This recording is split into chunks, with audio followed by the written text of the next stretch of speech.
Dominic Roque at Sue Ramirez, sweet sa Mall of Asia. Spotted na naman ang magkasintahang Dominic Roque at Sue Ramirez. At this time, super close at nakakakilig habang magkasama sa Mall of Asia.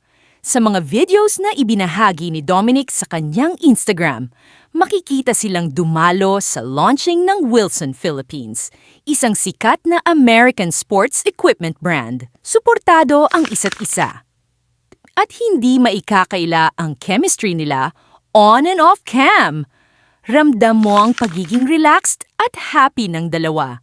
May mga kuha pa silang magkatabi at nag-uusap, kaya namang kilig overload ang mga fans.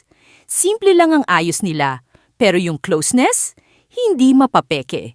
Ayon sa mga netizens, grabe ang effortless ng kilig.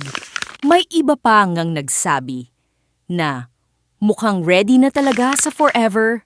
At sa gitna ng showbiz at mga kontrobersya, nakakatuwang makita ang mga couple na tahimik pero solid. Tulad ni na Dominic at Sue. Support system sa isa't isa, sa career man o sa buhay.